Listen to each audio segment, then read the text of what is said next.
Thank you so much, leaders, for joining us on another podcast at Dawdle.live. And today I've got another special guest with me. His name is Mr. Selvam George. And just to give a small context of his experience before we go to him, to kind of take us through his experience in his own words, Sir has been a seasoned leadership coach and organizational consultant with deep experience across iconic Greenfield ventures. He has also been a part of TVS Titan 3M India, where he has led HR and government business initiatives. After decades of experience inside the corporate, he has founded his own practice. He has partnered with over 160 organizations on leadership development, organizational transformation, and business growth. This is the kind of an experience that Sir has, and we are extremely grateful to be hosting him to share his insights, his experience with the wider audience. I welcome you, Sir. Thank you so much for taking on time. Thank you. Before we go to the topics that we have, Sir, would love to understand from you in your words, your journey so far to give a context to our audience. Okay, I started as a learner. I'm still a learner.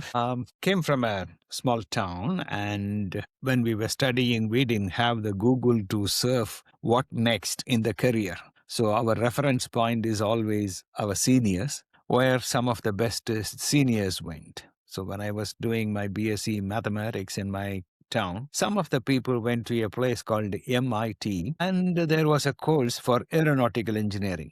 Both looked very fancy, so I applied. God's grace, I got it. So I studied aeronautical engineering. I was doing extremely well till my BSc, but I became maybe in the median of the curve when I went to the engineering. Not because I dislike engineering, because I like the extracurricular much more than the curricular. So that made me to think, if I can speak and act and do something with the people, is there a profession around that? So some of the engineers went to a place called XLRI Jamshedpur. I never heard about it earlier. And there is a course for human resources management. I thought, okay, that is to do something with the people. Let me go and explore what it is. And that suited my passion. Then engineering as the base and management as the crown, that became the career.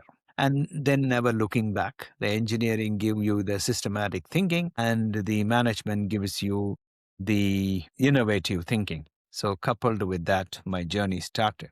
And as you rightly said, I was in the corporate for some time, and then I started my own. And still I am exploring. There are a lot more things to learn and grow. So that's what I'm looking forward to. Absolutely, Sir. Would you like to take the names of any companies in which you have worked in? Okay, the very first company I worked for very short time. It was a very small company. The only goal for me at that point of time when I was in XLR is to come to South India. So I waited for the campus placement. Some South Indian company comes, and one of them come from a company called Aro Foods. They are the manufacturers of the True biscuits and vermicelli. You might have heard about it. They were famous that time. Now I don't know how far they are in the market. So that's a company I joined maybe for 4 months, and then I went to TVS Suzuki. It started as in Suzuki, and then it becomes TVS Suzuki. They were manufacturing motorcycles. That was a great experience of a startup with the Japanese systems and the TVS values. It's a good combination, and it's a wonderful place to study, learn a lot of new systems. And fortunately, 1 year I was management trainee, 1 year I was the personnel officer, 1 year I was a senior personnel officer, and in 3 years I reached the level of my manager. So my super manager said, hereafter you cannot grow within the same organization. You have to go to one of our subsidiaries. So they sent me as the head of HR with 3.5 years experience for a group of companies. Now it's called Roller Farm Group of Companies or Harita Group of Companies, around 7 companies. And I had the opportunity to head and start the HR department there from TVS to Harita, both Greenfield. And then when I went to a company called Fenner, UK, that was a very matured company, maybe around 60, 70 years old company. And that was a complete different experience. And then I came back to Titan during the initial stages of Titan watches. 87, 89, we had the concept of recruiting people from the villages because there were 2 groups. One is the experts from HMT said we need horological engineers to assemble the watches. And another group led by my boss, Din Dayalan by name, he said, we can take SSLC and train people. And that was a big challenge. But we all supported him, and we went to various schools in Tamil Nadu and a few other states, took all the SSLC pass or fail people who were economically not good enough to study higher studies. So we gave them a life by teaching them, training them on horology, and they were the people who really assembled all the watches, including some blind people who assembled these straps for watches. So that was a big case study. Even today, people are talking about it. And few other companies try to borrow that idea and do that. Some were successful, some not successful. Factors are different. And from there, I went to a company called 3M. 3M India just came that time as Birla 3M. And it's a combination of Birla's values and 3M values to start with. The later 3M took over and made a higher stake. And that again started as very Greenfield. I was maybe the first 20 employees, one of them possibly, the first HR guy who put in all the systems. We created a wonderful culture. Even today, we have a WhatsApp group of maybe 200 ex-3Mers. We are in touch with them, though I left them in 2003. And in 2003, I started my own company called 5E Surprise. Surprise is a combination of service and praise. My two values, service to people and praise the one who gave all the gift to us. And the 5E stands for E for educate, corporate training, E for enrich, consultancy, E for enjoy, which is event management. We help organizations to have their annual day and all. E for empathize. If we are successful today, that is because of many people, and we have the moral obligation to give it back. So empathize is about community service and social service. 10% of our revenue we set aside for all those things. And the last E is for energize, which is if we have to do all this, the energy has to come from within, which is the spiritual quotient. Because we are talking about PQ, IQ, all that, the SQ has to come into the organization soon. Yeah, that's why. And now the new avatar, I have come over to Australia now and looking forward to starting something here, most probably in the same line. So you have seen multiple greenfield ventures from inception to scale. As per you, what differentiates an organization that grows sustainably from those that plateau early? Okay. See, in every organization is a combination of people and process to give the product. During the initial stages, if we have to really weigh it down, the people may take little more weightage than the process. The process has to be evolved by the people. And the people have to have little bit of elbow room, liberty to experiment various things. But at the same time, soon they have to put in the process so that the energy is not wasted, time is not wasted, the time to market is not extended. But in an established company, it becomes the other way. The process controls the people because of the huge population. If you give deviation and freedom for every one of them, possibly the synergy will take a lot of time. So there, the process takes over the people, whereas the beginning, the people will be above the process. That transition has to happen very smoothly. As we were growing in the curve, we should be able to have a people-sensitive and business-friendly process, which is a rare combination, yes. Say, for example, simple thing as a leave application. The people-sensitive says, if it is a genuine cause, give the leave to them. And the business priority says, no, the work has to be done. The customer is waiting. And you have to take a chance. Yeah. Like the Abdul Kalam story. Yeah. Yes. You talked about Abdul Kalam story, sir. So how do you see the HR principles, which are the bedrock, change over time, say in 1980s to now? See, the business changed because those days, if somebody is starting a business, possibly they were passionate about it. They were influenced by a social need. Say, for example, TVS in Madurai, when they started, they looked at people who were not having enough transport on time. So they started the transport to help the people. Money is by the way. Yes. So oil was a problem. Maybe some companies started bringing oil from India. So they all started for a purpose against a felt need, and they were going towards that. Today, the business has gone. Money is the central of everything. the stakeholders invest. And those days, the people who had the money invested, so they were looking at possibly even 5%, 10% profit is okay. But today, with the venture capitalist and the people, the profit margin has to be thick enough. And wherever money is there, I will put my hand. There is nothing called, we will make only this. We will also make this. So that has come. In the other side, if you really look at today, say, for example, a vision exercise those days will be about a broader cause. Today, the mission is making 500 crores in 3 years could be the mission. Yes. So how will you enthuse the people if the goal is only benefiting the investors? The goal has to be beneficial, or at least seen beneficial, to the investors, the employees, and the community at large. I got it, sir. And that is why we see a lot of corporate governance issues evolving in the recent times, especially in case of startups, like you talk about a few startups. We see a lot of corporate governance issues. Do you think it's good or it needs some changes? It needs some course corrections? Governance is a must. I'm not saying no. But governance for the sake of compliance, then you will get corners. Governance has to be built in, and it should be enthused as a... See, all governance is made for the benefit of the people at large, right? So when we are not in competition and when we are in collaboration, we will look at all stakeholders as part of us. So natural mindset will be to comply with all those things. And so when we talk about building something from zero or leading an established organization, it requires a different mindset in the leadership.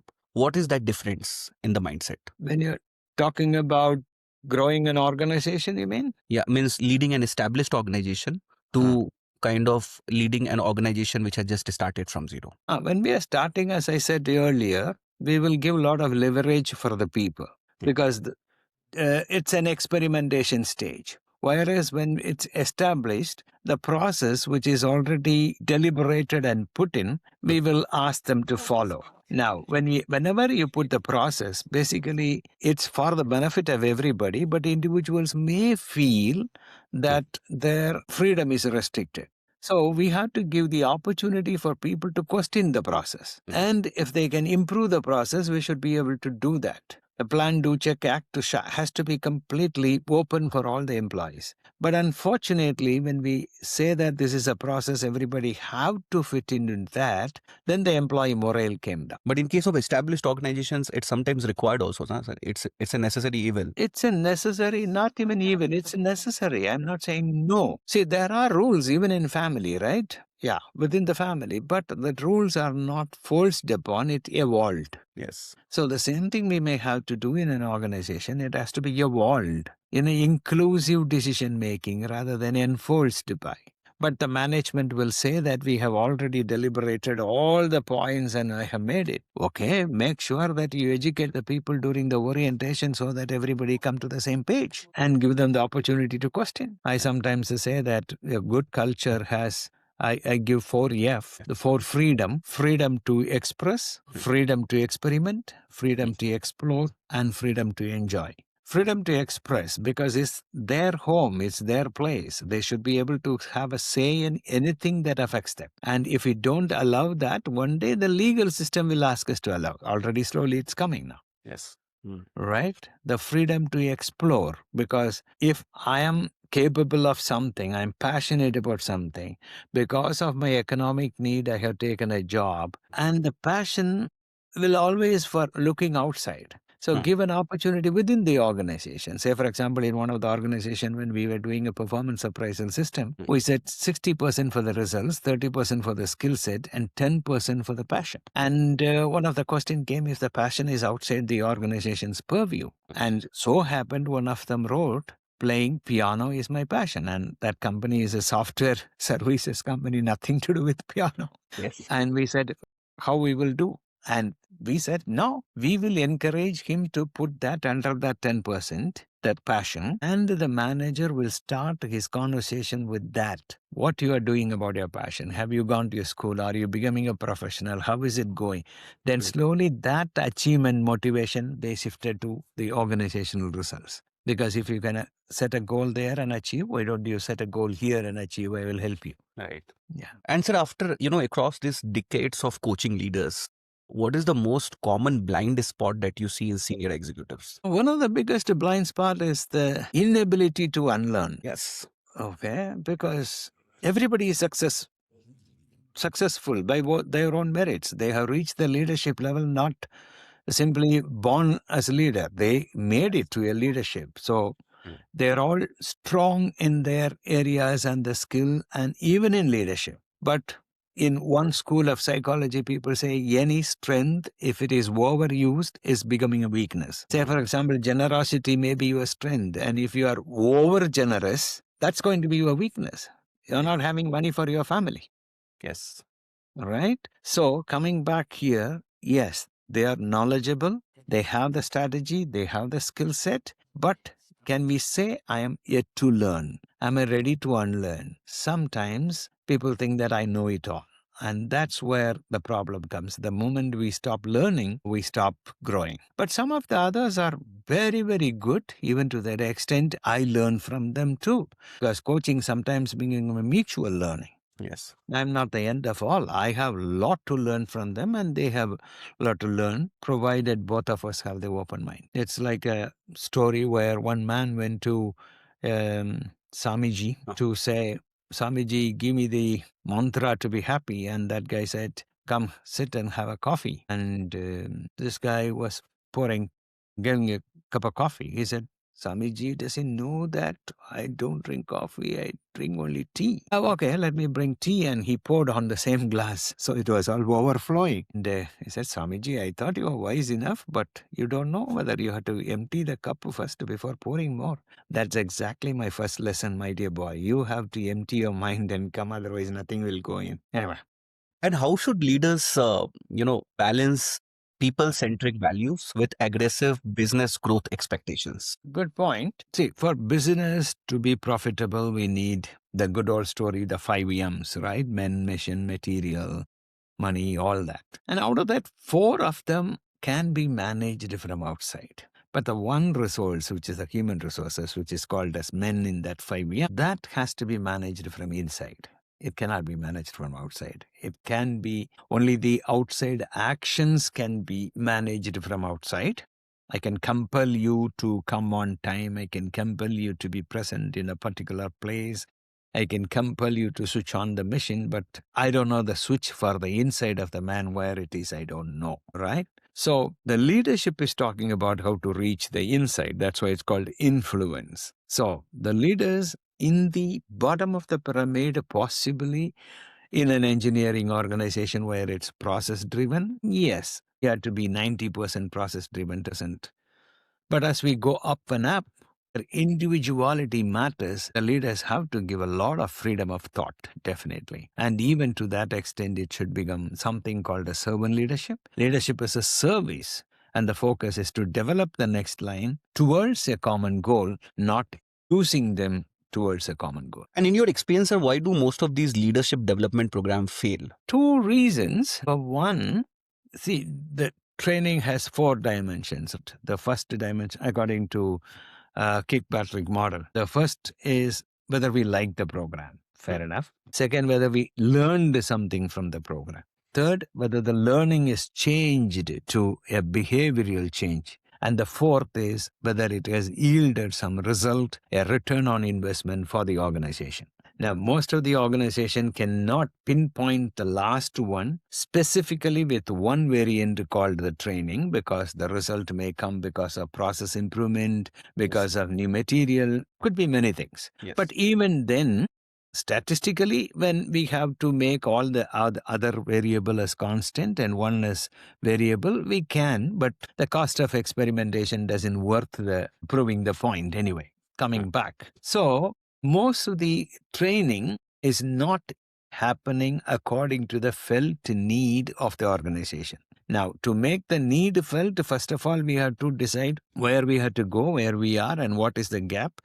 And the gap with respect to the competency and who are all the people, and the training program has to be tailor-made for that. Instead, what is happening, like in a hotel, if I go to a hotel and I want idli and vada. I ask for idli and vada, but he says, sir, what is in the menu only is available. So I look at the menu and today there is no idli and vada. You'll say, okay, dosa is okay. So similarly, today training programs are menu driven. So they are looking at what are all the training available, sponsor this or do that, etc. Whereas if it is having a 100% match with the felt need, then there could be a tracking. Say, for example, one of the organizations, the finance manager called me and said, I have to change the role of my finance managers. The VP finance said, they are only accountant, but they have to become more. So we said, okay, we create a program called chartered accountant or change agents, because these people can do three things. Number one, they can just account all the things. That's the accountant's job. Number two, one level up, they can raise the red flag whenever the inventory goes down or the profitability goes down or the costing is not okay, whatever. The third level, they become change agent. So they have all the information. Information is power. So they work with the respective business people and turn the liability into an asset. So we created the program, we conducted in all the places, and the finance managers, instead of reporting inventory being this, dead inventory, etc., they went to the production people, turn around the inventory into workable raw material, selling off, etc., and their bottom line went up by few crores. And then they said, yeah, we got much, much better investment on the training. So coming back, two things. Number one, the need analysis should be based on the felt need. Number two, the behavior of any person is a function of his own personality and the situation. So this person may have a new learning and coming back, but in the new situation, if the leadership is not reinforcing that learning, then it may die soon. Yes. And the third thing, even in the leadership training, most of them are on strategy and tactics. Both are head related. But the leadership has to be heart related also. Yes. There could be many books on leadership, but the heart related in leadership is very small. So unless that comes, the DNA won't change. 1 second, sir. So see a lot of, all these AI driven tools which have come in for leadership training, for counseling, and, they kind of allow employees to type their queries to get counseled through that chatbot, which is AI driven. How effective they can be, especially when it comes to leadership training? I don't know. It can be effective because AI basically takes all the data points of the real life and then extrapolate. So the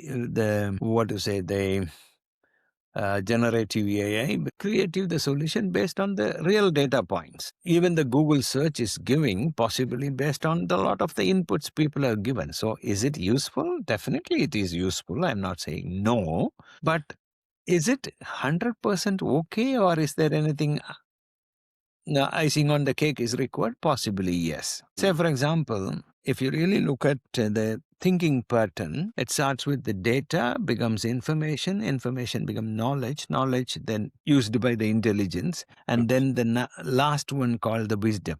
The data is, say, for example, here my name is there, your name is there, that's a data. Information, I connected that as a information and I remember. And after this also, if I take it in my head, it becomes a knowledge. Now, intelligence is using the knowledge in a demanded situation at a later stage. These are all sequential. Up to this, the machine can take over, no problem at all. But the last one is called the wisdom, is not sequential, is random. And that cannot be replaced by the machine. And that's where the human experience, the human emotion, everything will come in. And people should not miss that out. So we see so how can HR function, what role can HR function play in driving business growth rather than just remaining a support function? There is one of the famous writer called Dave Ulrich. He's talking about 4 functions of the HR. Yes. I coined that as a word as CASE, C-A-S-E, C for change agent, A for administrative expert, S for strategic partner, and E for employee champion.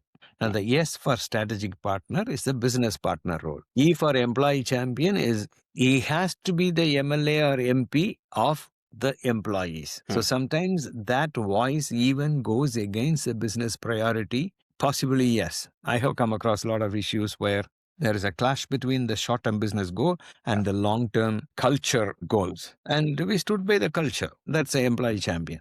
The administrative expert, all the compliance and all those things. Yeah. The change agent, the cultural change. Coming back to strategic partner, which involves the talent management, talent resources, the succession plan, and all those things. So we can become so central. And I used to visualize like this. If a lot of money is in the treasury, the finance manager can say where it can be invested so that he can make more money, right? Similarly, the HR guy should be able to have a competency bank of all the employees and should be able to say what new business we can put in so that we can get return on investment. Competency bank. And creating a leadership pipeline is also a big challenge, sir, in most of the organizations. Creating a leadership pipeline.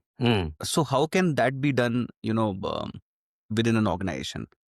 Some companies very religiously do. Every year they do the so-called succession plan for all the critical roles. There are 2-3 boxes. Who is ready now and who is ready to take 1 or 2 years and who is far behind or maybe 5 years plus. And the ready now, okay, can we give some portion of the job to him? Say, for example, in my case, I was in HR and one of the manufacturing person wanted to take over my job as my successor. So he has no qualification as a HR, but we want to test. So in some of the task forces, we wanted to involve him to see what's the taste he has for HR, how much he can be suitable. Then my opinion counted, and we say whether he is ready now or whether 1 or 2 years. If it is 1 or 2 years, whether he has to go for a professional qualification, all that. Similarly for marketing. So I wanted to move in there. So they said, okay, can we give it to him one portion of the marketing? So they gave me the government markets. So I did that for 3 years. That is what succession plan. It has to be updated every year, otherwise it become meaningless. And we should also involve them in the cross-functional projects, etc., so that the succession plan can happen. Say, for example, Titan is a company where whenever they are taking the leaders, they always take from inside. They don't take it from outside because between the organizational results and the organization culture, they say the competencies can be bought from outside, but the cultural sensitivity has to come from inside. So right from to the next person to the recently somebody took over, all grown from inside. They were all 30 years plus within the company. Say, for example, Honeywell does one of the, what they call as the 9 box, 3x3, where the results on the business, high, medium, low, and they living the organizational values, high, medium, low. And even if the result is very high, and if they don't live the organization values, they are not part of the succession plan for higher positions. And for a lot of leaders, sir, especially in the HR domain, would love to understand from you that what are those personal practices, will help them remain relevant and effective against such a long career transitions? One is learning. Every time they have to learn. And say, for example, the short form of my name, LSG, Selvam George, is to put that as learn, share, and grow. So the 3 things I take it as my mantra is keep on learning and keep on sharing, because while sharing, you also reinforces your learning and you are also testing your learning. Yeah.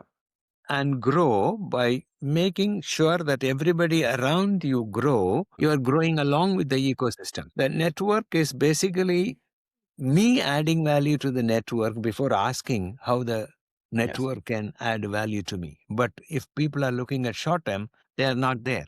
So A, learn. B, add value to wherever you are.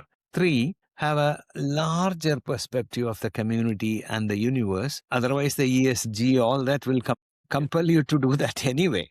So these are all the things I would recommend. There could be more. And how does coaching differ, while you are working with the first-time leaders versus the seasoned CXOs?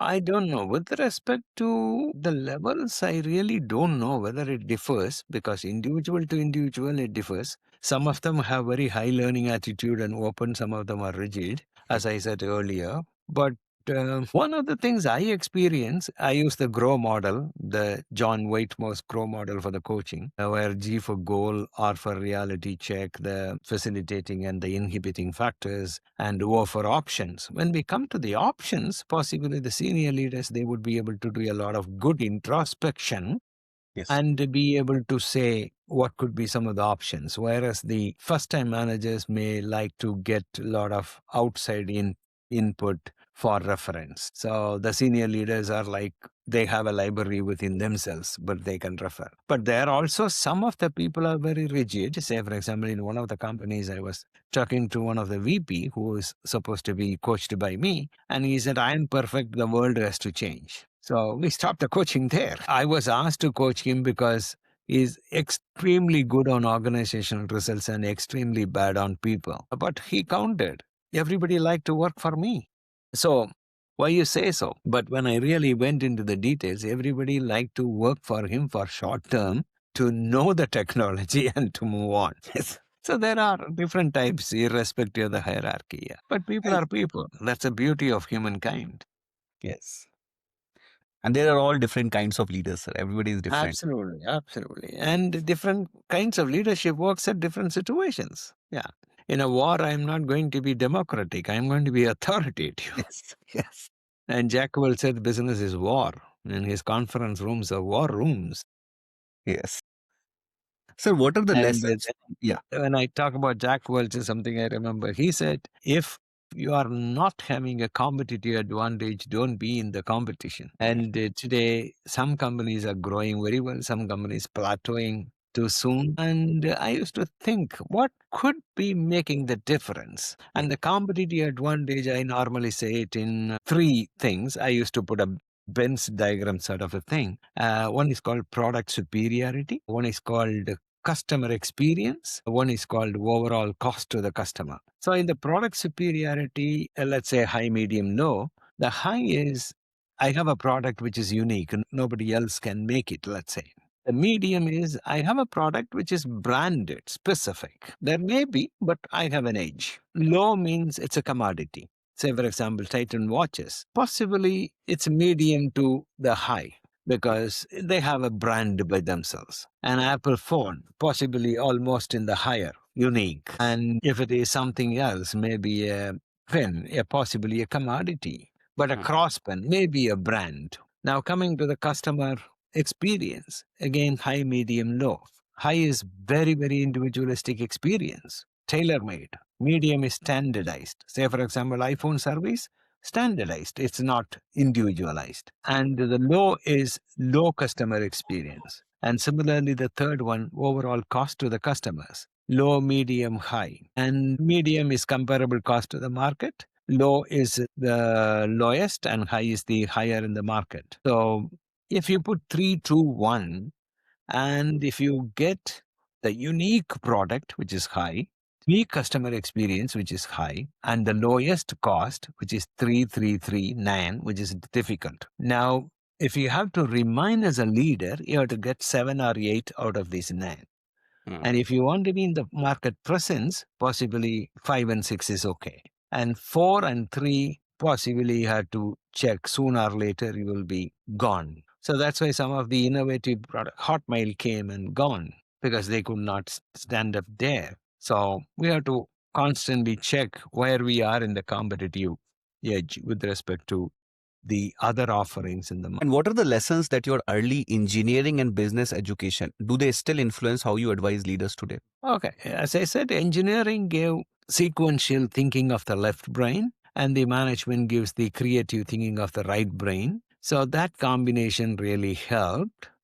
And the other one, which is really helping me, is stay simple, stay humble. The humility definitely helped me in my career, which helps to treat every human being, irrespective of the status, irrespective of the money, irrespective of the qualifications, same way. So in some organization, they treat even the peon and the CEO the same way. In some organizations, it is completely status-driven hierarchy. So if you can create an organization where they have a role to do anyway, they are paid differently, but as a human being, can we treat each one of them the same way? Those are all some of the simple lessons help me all the ways. There And used to be a story like this.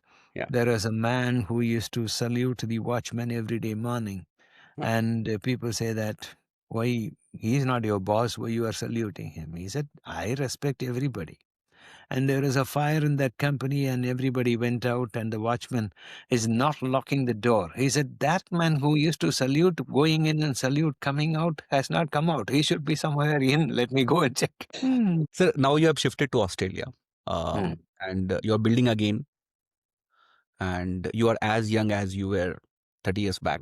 What excites you the most, and what are you going to build? See, one of my friend who was in Chennai some time back when I was there, he said, George, before your life ends, put whatever you have in, put it into a box. He said about a computer. He's talking about digitalization. So I said, okay, before my time goes, whatever I learned and practiced, if I can put into a little web app so that it can help people, because the life statement is enriching people and enriching organizations. That's what I was doing so far. So I like to do that through the web app. So possibly this web app will give something like, that's going to be called a copter, COPPTER, confluence of people process towards entrepreneurial results, and which is going to give a synergy of all the people process towards the business results. So that's what I'm trying to do. And what keeps me driving? Yeah, giving back to the society, because whatever I am today is the result of many people, and I have to be the cause for many people's development.